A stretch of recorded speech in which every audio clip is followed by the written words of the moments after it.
know, for those of you that don't know, this is the first conflict since the Revolutionary War that this country has fought with an all-volunteer force. And I want to echo the CSM sentiments. I appreciate the service of each and every one of you. Thank you for your service. I'm honored and humbled to serve you as your brigade commander. Yes, I'm your commander, but it's my job to serve you, to make sure each and every one of you has what you need to go to war, engage and destroy the enemy if necessary, and come home alive. That's my job. That's what I intend to do. Part of that is to give you the tools you need. And the Army talks a lot about PTSD. You've all heard of PTSD. A lot of you have taken that MBTI training. The Army talks a lot about what to do after you come back to help yourself through PTSD. The Army has a lot of programs to help you through post-traumatic stress disorder when you get back from deployment. What the Army needs to do is what you're about to get from Dr. Nerenberg. Dr. Nerenberg is about to give you some tools to help you prevent post-traumatic stress disorder. You owe it to yourselves, to your battle buddies, to your unit, and most of all to your families, to listen to what he has to say, to put it into practice, and to come home safe and sound, mentally and spiritually and physically. Okay, so we're fortunate today, it's my honor today to introduce to you Dr. Nerenberg. Now, Lieutenant Fraker is going to tell you a little bit more about his background, but we're all honored today and fortunate to have Dr. Nerenberg here.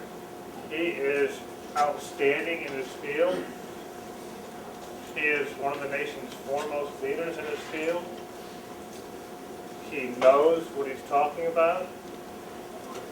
And incredibly, just like all of you are volunteers,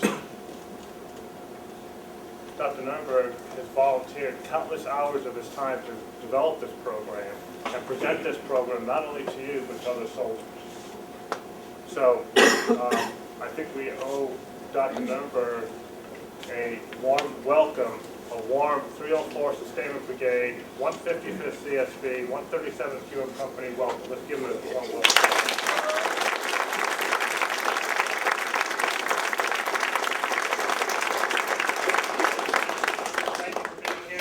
Breaker, please finish the introduction. Sure, thank you. Okay, first off, if I can get everybody to turn off their cell phones. We'll make sure we have a good course here with no interruptions. I'm First Lieutenant Fraker, Commander 693rd, and the reason I'm up here this morning is I get to brag about a good friend of mine, Dr. Nerenberg. I met Dr. Nerenberg about 3 years ago. Kind of funny in powerlifting. Dr. Nerenberg is one of the strongest men in the world for his age and weight.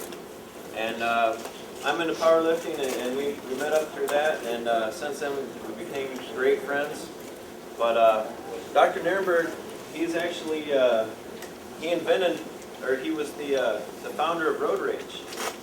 He coined that term and made it the big event that it was. He's been on all the major TV shows, Sally Jesse Raphael, Montel, and so we've been working on this PTSD program, the prevention program, over the last 4 or 5 months, and we're happy to share it with you today. So without further ado, let's give a big hooah to Dr. Nerenberg.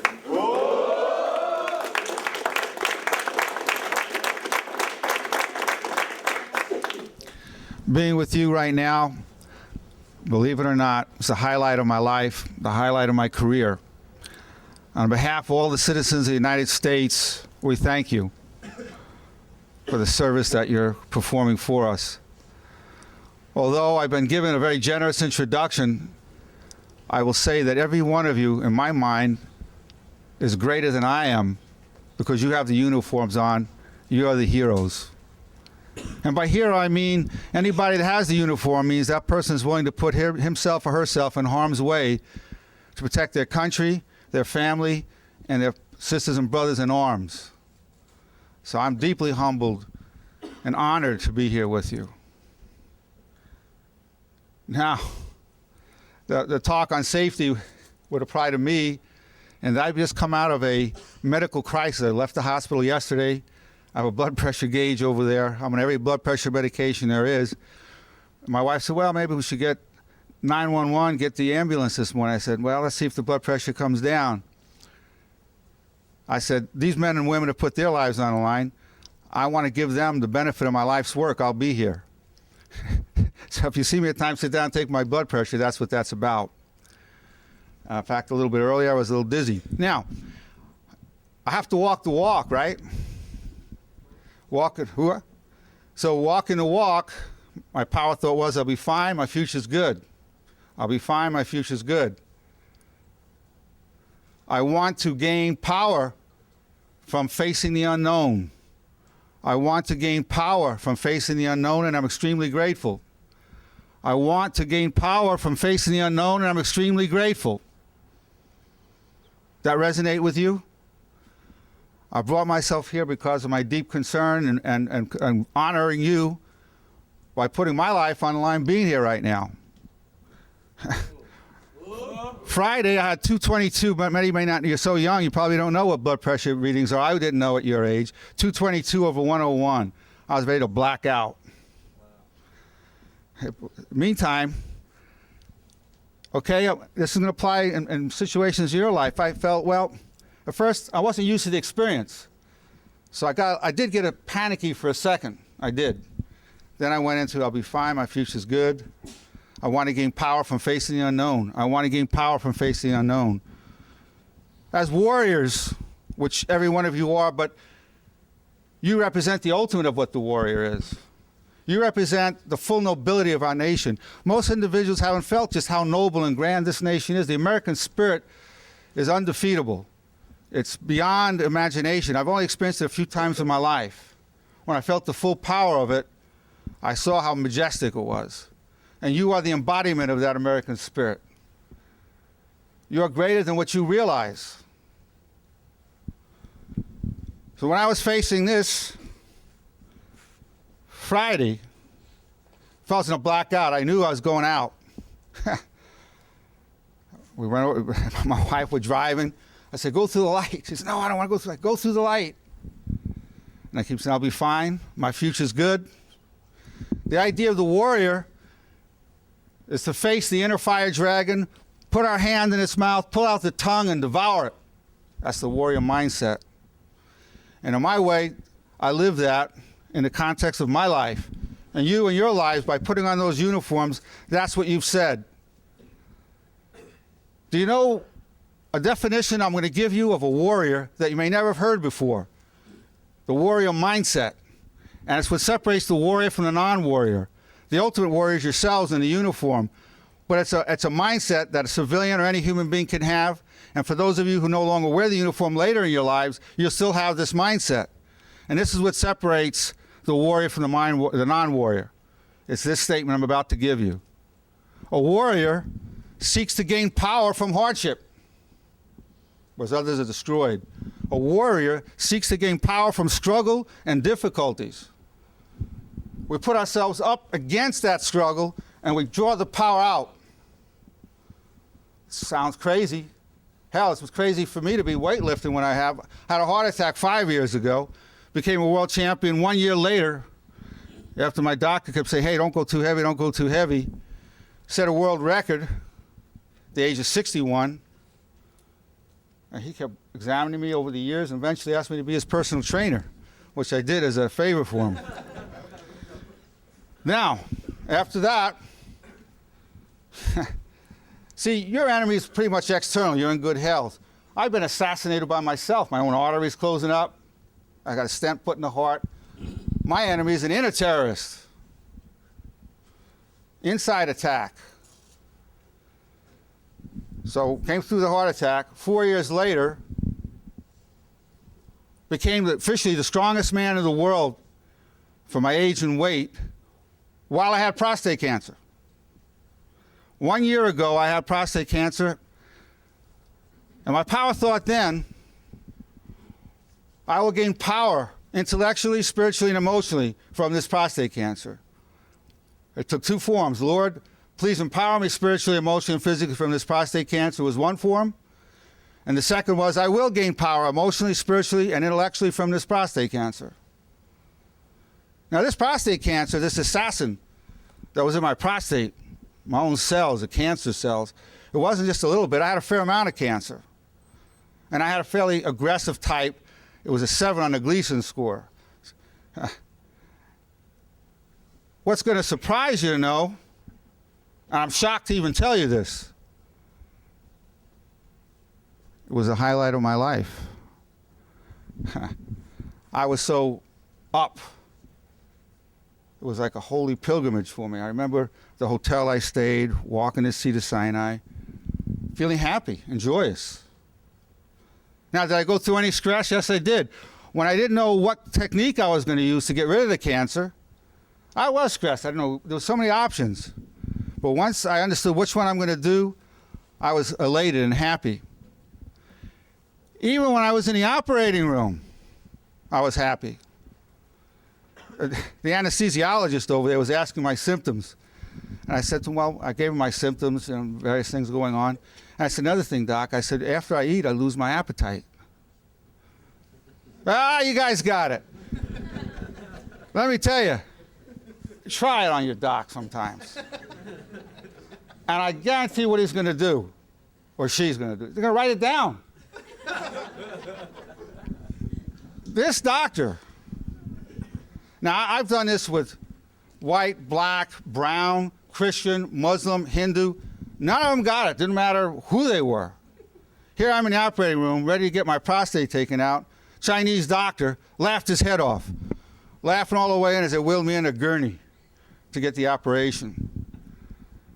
So these trauma that we're talking about in terms of post-traumatic stress disorder, I want to issue some thoughts. I've shared with you the thoughts I've used. And I'm going to give you these thoughts. I'm going to give you 12 of them. We're going to use them together.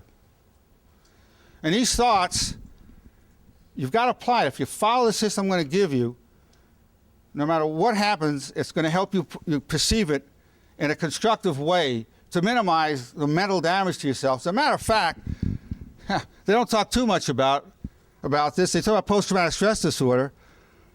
I want to have every one of you go through post-traumatic thriving. Post-traumatic thriving. When you see what's happening, we're empowered by it. Ladies and gentlemen, I've walked the walk, my brothers and sisters. I've been empowered by my prostate cancer, my heart attack, and I was sitting right there a little while ago. A number of Colonel Fraker saw it, maybe Colonel Mayer, Lieutenant Bayer, Caleb saw it, Colonel Mayer saw it. In fact, they were saying, maybe you shouldn't do this. I said, no, it's not going to happen. And now, what do you see before you right this second, right now? I was right there, dizzy. This morning, I could go so high I can practically pass out. What do you see right now? Do you see a guy dizzy or weak? No. Hell no. Well, this is what I want to teach you. I want to teach you because you'll be facing, some of you won't have to face combat, but still in all, anytime you could be put in that position. So the methods I'm going to give are going to help you with daily stress and what you're doing for the rest of your life. It's going to help you with daily stress. It's going to help reduce combat stress. On a day-to-day basis, it's going to help your morale. And the big one, of course, is to help prevent post-traumatic stress disorder. And that's not even the right way to put it. It's to transform post-traumatic stress disorder into post-traumatic thriving. That's the technology I'm going to give you. I'm going to give you the technology for how to have control over your own minds. No one's ever taught you that, how to control your own thoughts. You'll never have perfect control. Like I said, I got a little panicky when I felt I was blacking out, and then I got a hold of myself, went right into this. So that's how it works. There's a danger, The natural reaction to the danger is to want to flee. You want to flee. But through this training, you might go back a little, then you're right there. You're right facing the dragon. That's the step of courage. You say, I'm facing it. But you have to be mentally primed for it. And I'm going to give you the tools to be mentally primed. And I'm going to tell you something. The thoughts I'm going to give you, you got to repeat it all day long. Don't think that I put my life on the line to just give you a talk today that you're going to enjoy and go home and forget. If that's the case, hell, I should have gone to the hospital, okay? I'm only asking one thing out of you. Apply this to save yourselves and then teach it to your family and kids, because this knowledge is not known. You're at the cutting edge. Visionaries brought me here. Starting off with Lieutenant Fraker, Colonel Mater, Caleb, Lieutenant Bayer. That's what we have. You're at the forefront. And when I give you the thoughts, you want to repeat them all day long. The first day, you want to go every 5 minutes, and then after that, you want to do twice an hour. You want to do it also when you're exercising. Now, I'm going to talk to you a little bit about the technology, then we're going to go into it. Say you're playing a sport, and the coach says, you know what? You got a negative attitude. Tell yourself you can do it. And you go, I can do it, I can do it, I can do it, I can do it. But you know what happens for a lot of guys? They have this thought, hell, I'm just trying to psych myself into thinking I can do it. I know I can't do it. Are you with me? You know what that kind of reaction is? I can do it, I can do it. You follow the coach's advice, but deep down you say, I'm just trying to psych myself into this. Who am I kidding? I can't do it. Well, one of the 21 tools that I've developed is what I call the shield penetrator. It's like a shield around that reality of that you can do it. So the shield penetrator goes like this. Even if I have uncertainties, in reality, I can do it and I will do it. Even if I have uncertainties, in reality, I can do it and I will do it. Even if I have uncertainties, in reality, I can do it and I will do it. Okay? Now what happens then? He or she doesn't get a negative reaction to his or her own thought. They don't have that, because what the shield penetrator was, even if I have uncertainties. Follow this. This is the technology of your own minds. What happens after about 2 weeks, I found empirically you don't need the shield penetrator. You can go right to the thought, I can do it and I will do it. I can do it and I will do it. It becomes no longer necessary to use the shield penetrator after about 2 weeks or less. You've never heard this before, but you're getting this now as a full technology. So I've taught you 2 factors right now of the 21, the shield penetrator and frequency. The frequency is every 5 minutes the first day, twice an hour thereafter. There's 21 of these kind of factors. Now what I'm going to do is take a DVD. And by the way, you know what I always tell my professors? Well, I have to take continuing education to keep my, not licensed for you, but I've been in practice over 35 years. I come in, I might be sitting in front, like you. I go to the professor and I say, look, I fall asleep during lectures. Please don't be offended. And I fall asleep in the car and when I'm at lectures. Because I know it gets hard to keep absorbing, and they say, thank you for telling me. Of course, in my case, I start snoring, and that's pretty disruptive. But at least I warned them. So I know I'm trying to give you all I can without shutting your minds down. It's not normal to sit there for hours and have stuff coming at you. So I'm trying not to shut your brain down, and at the same time give you all I can today, because I won't see most of you again. And I'm trying to give you all I can for this little bit of time that we have. When I had the prostate cancer, before I knew it, the process went, they found a little lump on my prostate gland, and I went for a biopsy. Okay, so this is like, now I have to then go to the doc to find out what's happening. And I was very intimidated. It's not just, oh, I don't want this to happen. Oh, I don't want it to be cancer. Oh, I don't want that. And I actually, the way I had to deal with it, I was with my friend, now Pedrosian. He couldn't believe this. His wife couldn't believe it. I said, I refuse to be intimidated by the prospect of having cancer. Just refuse. In fact, and this is going to sound crazy to you, but maybe you can identify with it. I said, I hope it is cancer. I'll kick its butt. I said, I hope it is. Well, it was what it was, no matter what I said. So I figured I might as well get into that. I hope it is. So when I got on my motorcycle, went down 605, going to Cerritos, going to see him. And he says, well, we looked at the results and tested positive, you have prostate cancer. And I said, good. He said, what? I said, that's great. I love the challenge. He said, really? Yeah. It's not going to be a problem. Now, well, to be honest with you, I did feel a little numb when he was telling me. He kind of numbed out a little bit. I said, hey, that's great. Now, let me tell you something. If you don't face those inner fears and demons by standing right in the face, well, you're going to be intimidated. You know that. Heck, you know that. I wasn't going to allow myself to be bullied by the thought of having cancer. Just refused. And so I have walked the walk. So that's the walk that I had. Now, I had some of you will face bullet wounds. I faced the surgical wounds. Operation in 4 hours. It's a major operation. As soon as I gained consciousness from anesthetic, I said, my future is good and I'm thankful. My future is good and I'm thankful. So that's another one of the factors. An important factor is exercise. It's called Dr. Nerenberg's mind-body workout system because we include exercise with the power thought. So a power thought I might have would be, I want to gain power from facing the unknown, and I'm grateful. I want to gain power from facing the unknown, and I'm grateful. I want to gain power from facing the unknown, and I'm grateful. I'm doing it, I'm closing my eyes, which is a focuser. I'm listening to my voice. I get the proprioceptive involvement. I want to gain power from facing the unknown, and I'm extremely grateful. I want to gain power from facing the unknown, and I'm extremely grateful. Now, you saw how I did that. I closed my eyes. I'm listening to my words.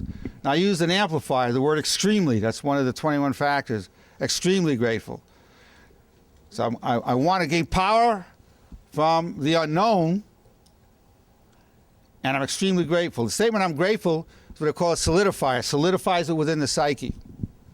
What's the goal of the whole system? And I'm going to tell you the goal right now. I call it the ultimate issue.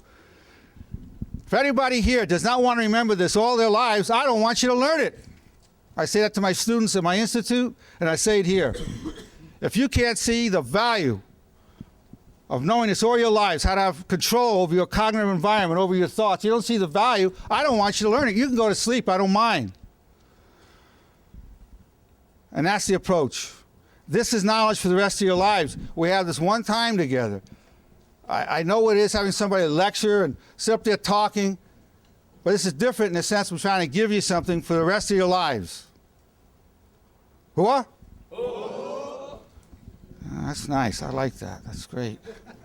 I've never done that in my life. Thank you very much. That's wonderful for me. All right. I might do it a lot. I liked it so much. All right. So you with me on this? It's a shot you're getting for something the rest of your life. It's not like the other schools, the knowledge. Heck, I took statistics several times in graduate school. There's just a few concepts I remember, the details of it. So much of what I learned was wasted. Most of the physicians who go to school, they don't remember their calculus or organic chemistry or whatever. Now, there's not a concern about the applicability. I'm concerned. I want you to use this in your daily lives, in your lives as soldiers, in combat and not in combat, in your relationships, in your careers, wherever they go. I use it all the time myself, all the time, in my marriage, in my career, in my dealing with my own issues, illnesses, or whatever.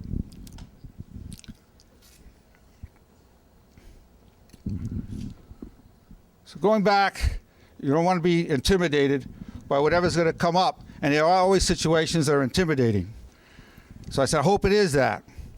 Now, and I want to go back to the issue of safety. About 7 years ago, the United States Army asked me to come to Fort McPherson, Atlanta, Georgia.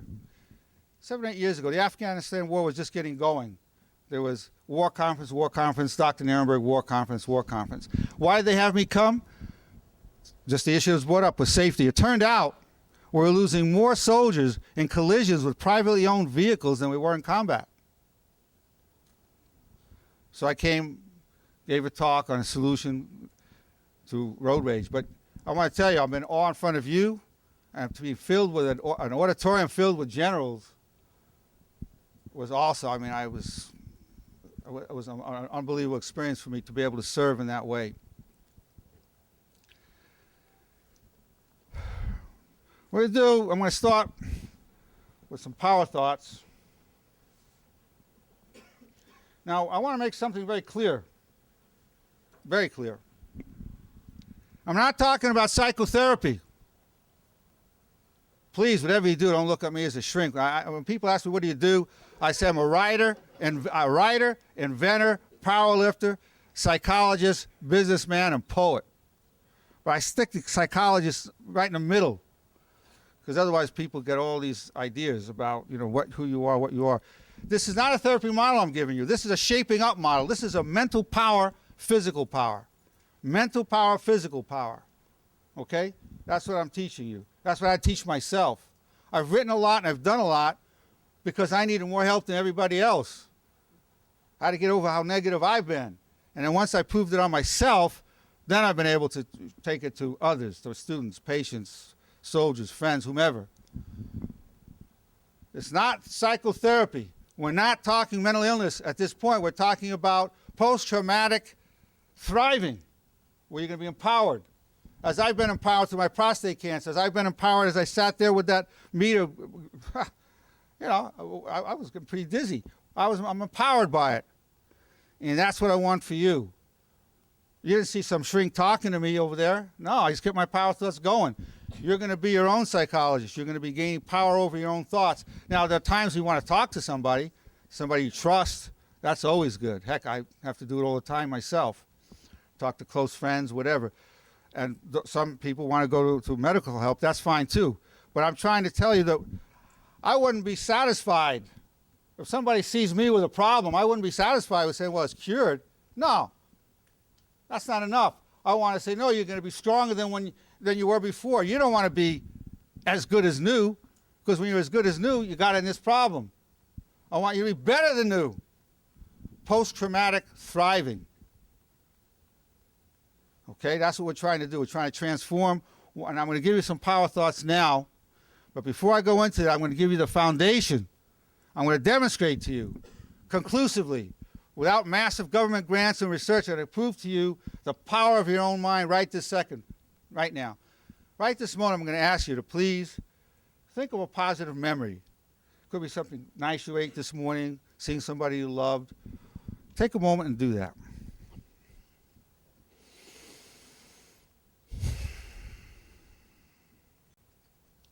Okay. Hooah! Hooah! I know everybody did it. I know every one of you did it naturally, flawlessly, effortlessly. But look what you did.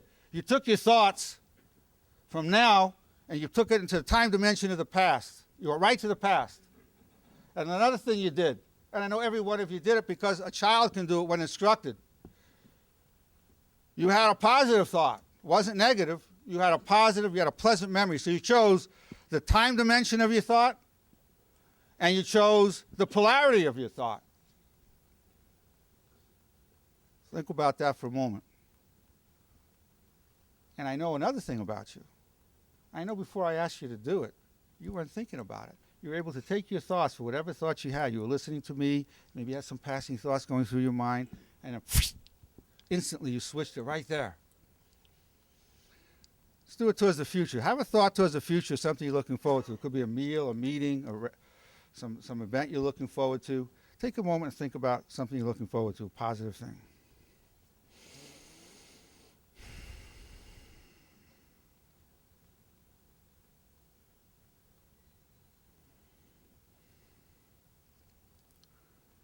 I know every one of you did it again, naturally, flawlessly, effortlessly. And you know something else?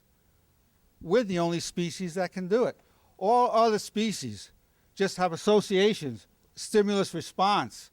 No other species can choose the polarity of a thought and the time dimension. You again chose the time dimension. You chose to put your thought into the future at will. And then you also chose a positive a pleasant thought about the future. You chose the polarity, the time dimension again. And again, you weren't thinking about it before I asked you to do it. No. You had other thoughts. You switched right to it. Like that. Now that power is the basis of everything we're going to do. And you just demonstrate it to yourself. This is science at its best. Do you know what the essence of science is? It's replicability. You can replicate it over and over again. You, within the laboratory of your own minds, can do this over and over and over again. It's not a theory. This is a fact. And you've demonstrated to yourself that you have that control. You have no doubt, not any doubt that you can do this. So, it's just a matter of applying that power. Now, you can also put your mind on a thought. You can say, you know what? In addition to the past, the present, or the future, I can put my attention on a particular thought that I want to have. Like for me, I want to gain power from the unknown, and I'm extremely grateful. I made a decision, I'm going to have that thought. And you're going to make a decision about the thoughts. Now, you'll get a packet of them. Packets haven't been distributed, so I'm going to just read to you some of these thoughts. And then we're going to say them together.